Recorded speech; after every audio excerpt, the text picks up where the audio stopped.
나는 한 아파트의 경비원이다. 2011년 어느 무더운 여름날 아파트 경비실로 한 통의 전화가 걸려왔다. 여보세요? 경비실이죠? 놀이터에 리어카 버려진 거 있는 거 아시죠? 그 외에 누가 놔두고 간 건지 그 자리에 계속 있던 그 리어카요. 지금 그게 언제부턴지 몰라도 계속 있다고요. 애들 뛰어놀다가 부딪히면 어떡해요. 우리 애도 다칠 뻔했다고요. 그 주인 보고 가져가라고 하던지 어떻게 처분을 하던가 해주셔야 될 것 같은데요. 나도 그 리어카를 알고 있다. 아파트 놀이터 한 곳에 방치된 그 리어카.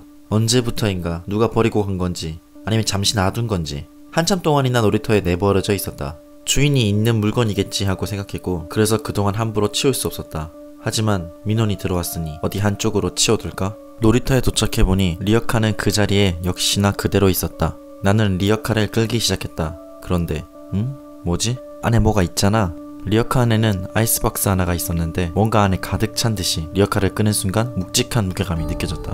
뭐가 들었길래 이렇게 무겁나 싶어서 아이스박스를 열어보았다. 아이스박스 속은 뭔가 검붉은 액체로 가득 차 있었다. 그리고 비릿하고 역겨운 냄새가 코끝을 찔러댔다. 이게 무슨 냄새야? 빗물 고인 게 썩은 건가? 색깔은 또 왜 이래? 아이스박스를 기울여서 액체를 버렸다. 근데 안에 뭔가 또 들어있는데?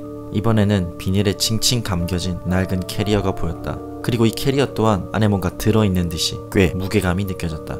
꺼림칙한 마음이 들었고 나는 조심스럽게 비닐을 벗기고 캐리어의 지퍼를 천천히 올렸다. 그리고 그 안에서 나온 것은 사람의 발이었다.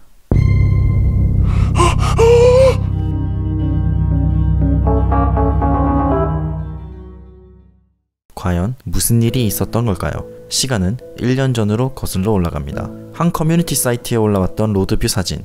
사진에는 아파트 단지에 방치된 리어카의 모습이 담겨 있었습니다. 방치된 리어카가 수상하다고 네티즌들의 구설수에 올랐지만 시간이 지나고 사람들의 기억에서 잊혀지는 듯 했습니다. 그로부터 1년이 지난 후 경기도 안산의 모 아파트 한 경비원이 버려진 리어카에서 시신을 발견하는데 그 리어카는 다름 아닌 네티즌들의 구설수에 올랐던 사진 속 리어카였습니다. 해서 이 사건은 로드뷰 살인사건으로도 불리게 됩니다. 피해자는 44세 박모씨, 뇌성마비 4급 장애가 있는 장애인이었습니다. 시신은 알몸 상태로 토막이 나서 목과 몸통이 분리되어 있는 등 끔찍하게 훼손된 상태였습니다. 경찰은 피해자 박모씨의 행적을 샅샅이 파헤치는데 박모씨의 모든 기록과 행적은 2006년 3월 말을 끝으로 멈춰 있었습니다. 통신기록, 진료기록 등 모든 기록이 끊어져 있었고 주변인들조차 박씨를 본 사람이 없었습니다. 그렇게 수사는 난항을 겪게 되는데요. 그때 박모씨의 행적이 묘연해진 시점으로부터 2년간 기초생활 수급비와 장애인 수당을 누군가 인출해간 정황이 드러납니다. 돈을 인출해간 사람은 정씨, 살해당한 박모씨의 보호자로 등록돼 있는 사람이었죠. 그리고 그는 다름 아닌 버려진 리어카의 주인이었습니다. 놀랍게도 이 정씨는 1985년에 사형 판결을 받았던 사형수였습니다. 그런 그가 어떻게 2006년의 로드뷰 사건에 연관이 될 수 있었는가? 상식적으로는 도무지 이해하기 힘든 상황이었죠. 정씨는 사형수였지만 출소를 했던 겁니다. 사형수가 출소를? 정씨는 한 살인사건의 범인으로 사형 판결을 받았었지만 모범수라는 명목으로 감형, 또 옥중 결혼으로 감형, 사형수였던 그가 무기징역으로 감형이 된 겁니다. 그리고 그는 광복절 특사로 풀려나게 됩니다. 즉 로드뷰 사건 당시에 정씨는 이미 출소를 해서 감옥에서 나온 상태였습니다.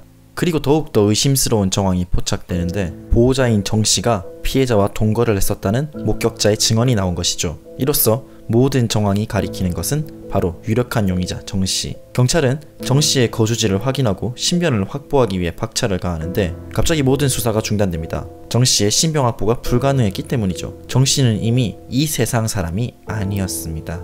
2009년 말 정씨는 이미 암으로 사망한 상태였습니다. 정씨 외에는 그 어떤 용의자도 없는 상태. 시신이 발견된 아파트 놀이터 근방의 CCTV도 이미 기록이 증발한 뒤였고요. 리어카를 유기하는 모습을 본 목격자도 나타나지는 않았습니다. 정씨가 범죄자일까요? 아니면 또 다른 진범이 어딘가에 숨어있는 것일까요? 수많은 의문점만을 남긴 채 이 사건은 미궁에 빠지게 되고 2019년 현재까지 미제 사건으로 남아있습니다.